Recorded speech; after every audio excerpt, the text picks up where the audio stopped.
Pada suatu hari Rasulullah SAW ditemui oleh malaikat Jibril. Rasul pun bertanya, ada apa wahai Jibril? Jibril menjawab, wahai Muhammad, sesungguhnya hari ini Allah Subhanahu wa Ta'ala sedang mengobarkan nyala api neraka, dan seluruh para malaikat amat ketakutan. Mereka tidak tahu harus bagaimana. Untung aku ingat, kata Jibril, bahwa engkau Muhammad adalah sumber cinta dan sayang Allah Subhanahu wa Ta'ala kepada alam semesta. Dengan alasan itu aku kesini, bertabaruk mengambil berkah dengan cinta Allah kepada dirimu, ya Rasulullah, ya Muhammad. Rasulullah terdiam beberapa saat, kemudian bertanya lagi, wahai Jibril, ceritakan padaku bagaimana neraka itu sesungguhnya. Jibril menjawab, wahai Muhammad, neraka itu bagaikan lubang-lubang yang terdiri dari 7 tingkat. Jarak antara satu lubang dengan yang lain ialah perjalanan 70 tahun. Lubang paling bawah adalah lubang yang paling panas. Nabi SAW meneruskan pertanyaannya, lalu siapakah penghuni lubang-lubang neraka itu, wahai Jibril? Sampaikan kepadaku, Jibril. Jibril menjawab, lubang yang paling bawah diciptakan untuk orang-orang munafik. Lubang yang berikutnya untuk penyembah berhala. Lalu untuk penyembah bintang dan matahari. Jibril terus menerangkan penghuni tingkatan neraka hingga lubang yang kelima, tempat umat Yahudi. Dan yang keenam dihuni oleh umat Nasrani. Setelah menjelaskan penghuni 6 tingkatan neraka, Jibril diam cukup lama. Rasulullah SAW penasaran dan bertanya kepada Jibril, wahai Jibril, siapakah penghuni neraka yang ke-7? Jibril diam saja tidak menjawab. Rasulullah SAW mengulangi pertanyaannya, tapi Jibril tetap diam. Rasulullah tambah penasaran dan mendesak Jibril agar dijawab pertanyaannya. Akhirnya Jibril pun berkata, umatmu, wahai Muhammad, mereka itu para pelaku dosa besar di kalangan umatmu, yang dimana sampai mereka mati belum sempat bertaubat. Mendengar jawaban Jibril, Rasulullah langsung jatuh pingsan. Jibril merangkulnya dan meletakkan tubuh baginda di atas pangkuannya.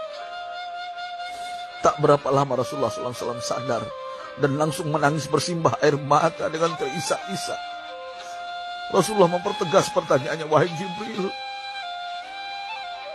apakah benar ada di antara umatku yang masuk neraka?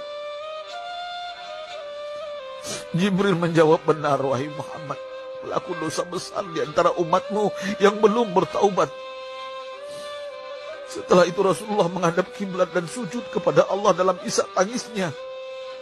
Sesekali dengan suara pelan beliau membisikkan kata-kata, ummati ya Rabb, ummati, ummati, ummati. Beliau sallallahu alaihi wasallam tidak mengangkat kepalanya dalam keadaan seperti itu selama 3 hari 3 malam, kecuali setiap Bilal bin Rabah mengumandangkan azan, barulah beliau bangkit untuk menjadi imam, dan setelah itu kembali sujud lagi.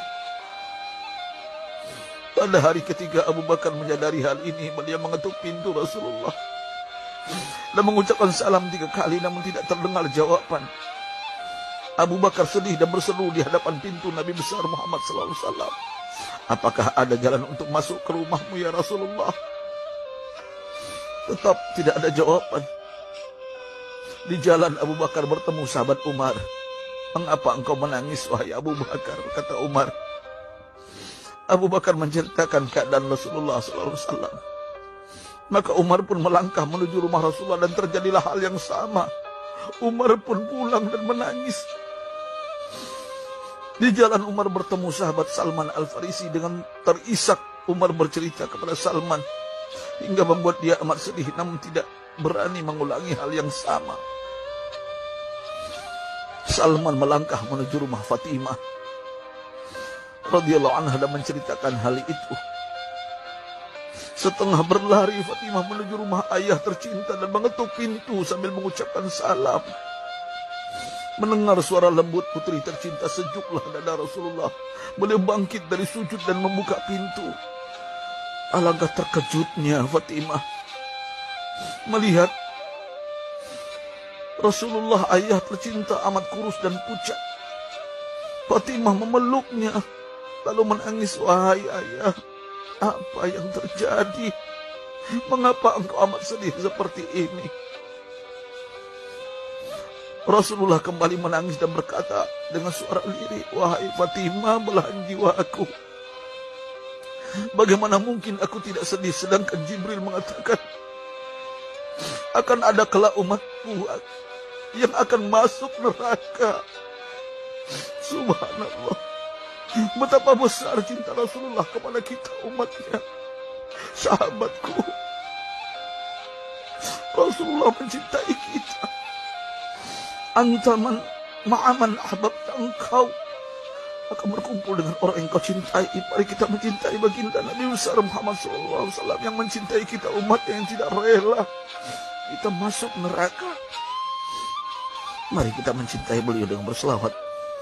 Sahabatku, sampaikan, Rasul mengajarkan kepada kita, man dalla ala khairin falau mislu ajri fa'ilih. Siapa yang menunjukkan kepada kebaikan, maka dia akan mendapatkan pahala seperti orang yang mengerjakannya. Mudah-mudahan ini menjadi pahala jariah bagi kita.